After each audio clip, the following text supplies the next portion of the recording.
প্রতিরক্ষা মন্ত্রণালয়। ইরানি ক্ষেপণাস্ত্রে বাতিয়ামে নিহত হয়েছেন 9 জন, আহত হয়েছেন 200 জন। এখন পর্যন্ত আমেরিকার হামলার পরেও কোনোভাবে নিজেদের অবস্থান থেকে সরছে না ইরান। এবার টার্গেট ইসরায়েলের প্রতিরক্ষা মন্ত্রণালয়। ইরানি ক্ষেপণাস্ত্রে বাতিয়ামে নিহত হয়েছেন 9 জন এবং গোটা ঘটনায় আহত হয়েছেন 200 জন। এখনো পর্যন্ত এই খবর পাওয়া যাচ্ছে। এবার ইসরায়েলের প্রতিরক্ষা মন্ত্রণালয়কেই টার্গেট করেছে ইরান।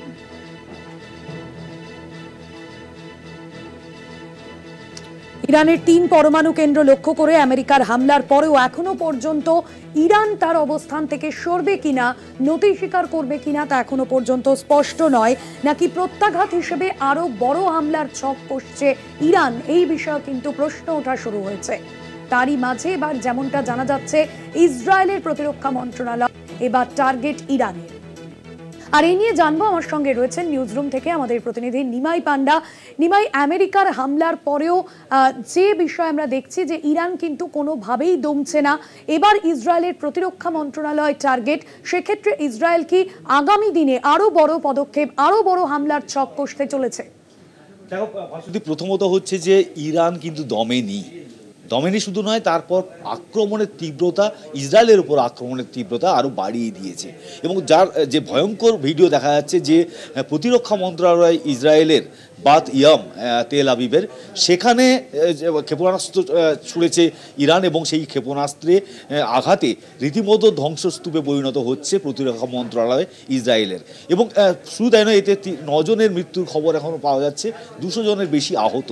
এবং তেল আবিব ছাড়াও হাইফা এবং জেরুজালেম, এই জায়গাগুলোতে কিন্তু খোরামসার 4 বা ফাতে 1, তার পাশাপাশি সেজিল 2, এই ধরনের একবারে উন্নত মানের যে মিসাইলগুলো রয়েছে, সেই মিসাইল দিয়ে রীতিমতো একদম সুনিপুণভাবে টার্গেটে হামলা চালাচ্ছে ইসরায়েলের বিভিন্ন জায়গায় ইরান। এবং খামেনেই তিনি কিন্তু হুঙ্কার দিচ্ছেন যে আমেরিকা এই যুদ্ধে জড়িয়ে গেলেও আমেরিকা ইতিমধ্যে ইরানের 3টি নিউক্লিয়ার সাইটে যেভাবে হামলা চালিয়েছে, বোম্বিং করেছে, তারপরেও তারা দমাত্ম দূরে কথা, বরং পাল্টা প্রতি আক্রমণে ইসরায়েলের ওপর আরও বেশি তীক্ষ্ণতা, তীব্রতা বাড়িয়েছে ইরান। এবং সব মিলিয়ে ইরান যে ছাড়বার পাত্র নয় তা বুঝিয়ে দিচ্ছে এই 10ম দিনে এই যুদ্ধের। এবং এখানে প্রশ্ন উঠছে যে যেহেতু ইরানের বিরুদ্ধে ইসরায়েলের সঙ্গে যোগ দিয়েছে আমেরিকা এবং যুদ্ধ শুরু করেছে, তাহলে ইরানের পাশে কোনো দেশ দাঁড়াবে? যদি কয়েকটি দেশ দাঁড়িয়ে যায় তাহলে কিন্তু এটা বিশ্বযুদ্ধে পরিণত হবে। ইতিমধ্যে এটা আর 2 দেশের যুদ্ধ নেই, কারণ আমেরিকা নিজেদের জড়িয়ে নেওয়ার ফলে এটা ত্রিমুখী একটা লড়াই শুরু হয়েছে।